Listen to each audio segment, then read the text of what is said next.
Hey, Maddie, thank you for being here and willing to talk about your story with 7 generations. And as we start, can you tell us a little bit more about yourself and what you do in 7 generations? So my name is Matti Straub-Fischer, and I'm one of the starters of 7 Generations. We've started this organization in 1998. Um, so we've been around for a while, and the dream has always been to help teams and organizations to self-organize. To how can we be on same eye level? How can we learn to co-create and collaborate in a way that gives energy to everyone? And that has always been my big passion. Like, how can we make collaboration fun? And how can we make coming together, solving issues, and dealing with challenges as a humanity, as a team, as an organization, as a community, as a company? How can we make that energy giving for everyone, despite that it sometimes is tough and challenging? I've grown up in Switzerland, which to me is a big privilege. I think I've had a lot of opportunities and support in my childhood, in my growing up. And as I started my own first company with 23, I think it there was this desire and dream of um, creating inspiring communities and inspiring teams, and to do ambitious projects together. And over the years, this has evolved into what we today call a focus on regenerative entrepreneurship or regenerative structures, which you could say is another way of saying we want to create organizations and businesses that give energy rather than suck energy.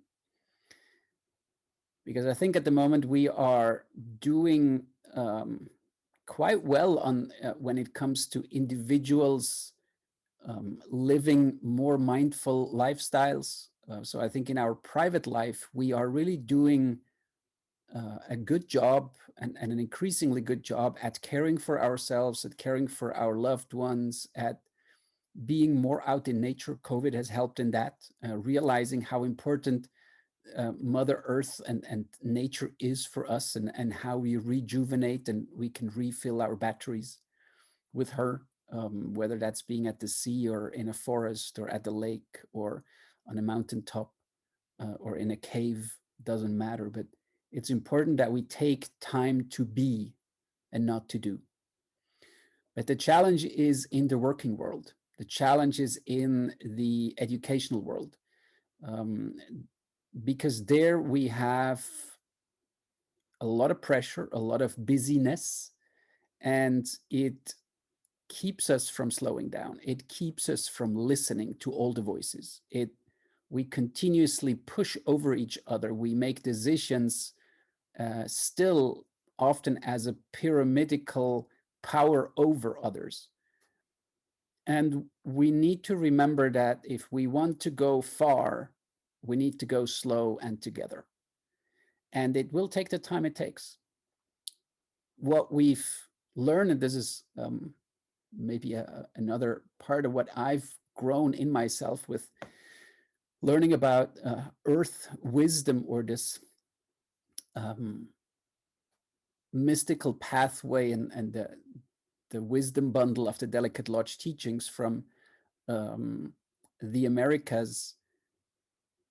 It's a way of if we would build businesses, if we would build schools and educations like nature would build something new, how would that look like? What if it was organic, sustainable, and regenerative? Not just lasting long, but giving more energy to all involved. And that to me is both a very essential question and a fascinating question, because there is so much to learn. I think we've overbrained things in the last few hundred years. We're using our brain for everything, and we're using it also in moments when we probably shouldn't be using the brain, when we should be using our heart or our gut feeling or our intuition.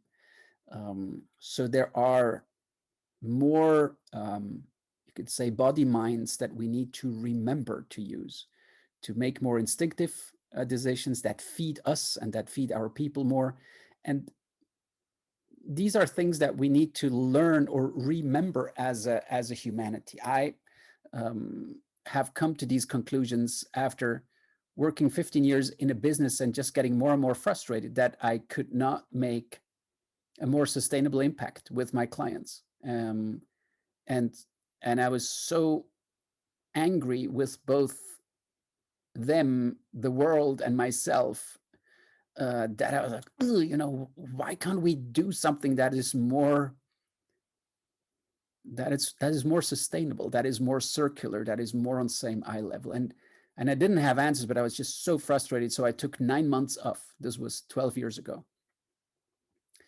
And in these 9 months, I first had to remember who I was and recognize that the most important thing about me is not that I'm an entrepreneur.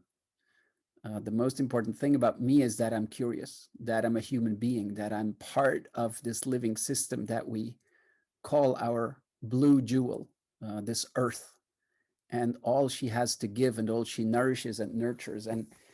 And my remembering and learning about how can we live together as a people in peace and prosper together, that is a pathway of remembering, because it's already in us, but we've learned a whole bunch of things that are not really helpful in this process. So in a way, you could say doing your inner gardening work has been a lot of my journey, and of my path. And also the people that today work at 7Generations, we've all had this, you know, gardening focus. And it takes about 3 years in this experience to, you know, get rid of the weed that you don't want anymore, and to kind of start planting the more of the flowers and the bushes and the trees that you would love to have in your inner garden. And there is no shortcut, unfortunately. If we could kind of provide a pill for this change of mindset, we probably would. But we haven't found the pill yet. So the pill is to take the time it takes to go out into nature with people who are like-minded, who want to learn and grow themselves in similar ways, not in the same ways. We need to learn how unique and inspiring we are, but to have fun and to pursue our individual talents. And I think that will then help us to come together more as a collective again, be that as a community, as a company, as a municipality, as a country, or as a family. It doesn't matter which we, but we need to come from the I to the we. And the brain is not helping much in this. So we need to practice and train our other minds, the heart mind, for example, to build more courage, and to move more from an instinctive knowing that we all have inside of us, but that we need to remember. And this is what our animals, brothers and sisters, have to offer us. This is this power of moving from the heart and not thinking about stuff, but just doing them. So I think my journey has been both about being, remembering how to be, and how to again and again reinvent myself to love the things and to do the things I love. That was a long answer for a short question. No, it's a lovely answer. And I'm just really curious because you've talked about, or the words that have just stayed with me as you were talking is earth wisdom, mystical pathway, at the same time inspiring team, Then there's this inner gardening. Um, and I'm wondering then, like, what does 7 generations do? Like, what do you guys offer? Well, I think we are guardians of this transformational process, of this transformational learning from a dream, from a longing, from a yearning and the desire to do or change something, to then move into action, get it done, and manifest it in the physical world. And recognizing that you need to, go back and forth between the world that is invisible to us and the world that is tangible, where we can touch, taste, and see things. And recognizing how we need to be bridge builders between these two worlds, the what we call the nagual, the unseen world, and the tonal world, the touchable, the visible. And I think a lot of people are either very much at home in one world or in the other. There's some of us, we feel very connected to the tangible world and what we call this reality. And some of us, we have a deeper longing for the mystical, for the unseen, for the maybe the emotional or the spiritual. And it is clearly time to bring these worlds together, because it's the only way how we're gonna integrate both spirit, body, emotion, and heart mind. We need courageous moving forward. This is not a moment in time to be small in our thinking, but it needs to be a thinking that is free of fear. And that is currently what the disease in many of our organizations is, that we are afraid of things. So what we do, we help people remember who they are, what they came here to do, what they love doing, and we help them reinvent themselves. In a way, we are midwives, and I don't know what the masculine version of midwife is, but we're helping to kind of keep the ground for renewal and transformation open. And it of course, every system, first of all, needs balancing, strengthening, health, healing, before it then can move into transformation or change or shifting and growing. But we need to remember that. So I think at the moment we're still very living in a polarized understanding that there's those guys and there's the other guys, and we need to learn to come together. Remember to be one humanity. Remember that we need to make these changes as a people and not as this group and that group. And I think that's job that we're doing, you could say, has a lot to do with being a warrior of peace, of insisting that there must be a middle way. Also, when we don't have the answer, we hardly ever do, but we have learned tools, methods, and ways, thanks to our trainings, that allow us to be these community builders, to be these bridge builders, to be these fierceful pioneers into combining and connecting these different territories in life that we've kept separate for so long now, and they need to come back together. We really need to learn how to both be and do, and not just weigh one as more important than the other. It's not going to work. And if you want that in a more business language, we are facilitators, we are consultants, we are guides, we are sometimes project leaders, sometimes we are sparring partners and trainers. So we really help organizations and entire businesses to learn how to grow their organization, their business, in a way that is allowing everybody to feel that they matter, to be on same eye level, to make decisions as one circle of people and not a pyramid of power over the rest of the group or the clients or the nature and so on. So we are, I would say, pretty cutting edge in in this courageous way forward. And thanks God, there's other people like us. So there's more and more, I think, people who understand that we need to embody these changes first ourselves. So we can only teach what we have also been practicing ourselves.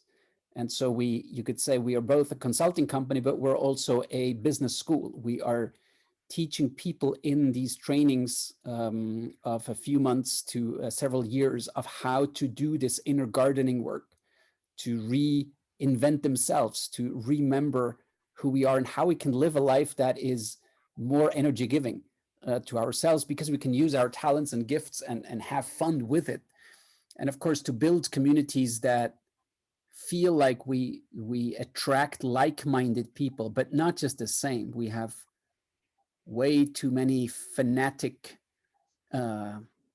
developments going on in the world, and that is because we're not challenging, we're not doing our own work to not go into judgment.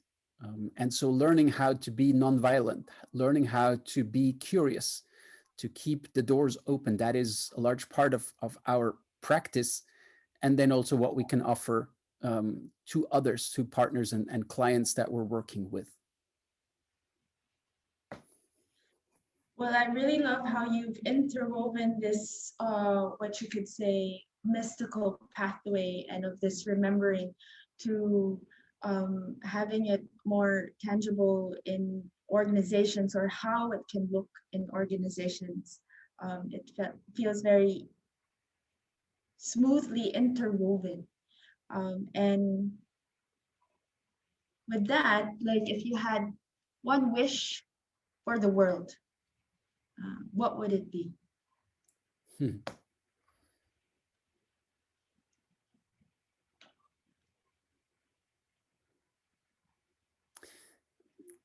There's of course many, so I'm picking one. I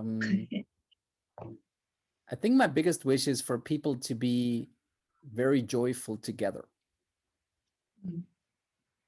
And of course, as you can hear, I'm already sneaking two things in there: joyful and together. So I didn't quite fulfill the task, but it feels important to kind of blow the frame a bit in this one. So joyful together, but as you were talking with reinventing, remembering, and then putting this in organizations, it felt like there is really a lot of joy that is being brought in. And I guess this is the whole giving energy. And I guess if you can do this for yourself and bring that in, it seems like, yeah, everybody else will kind of catch that wave, hopefully, if they want. Well, Matti, thank you so much for this time, and looking forward to having more conversations. Thank you.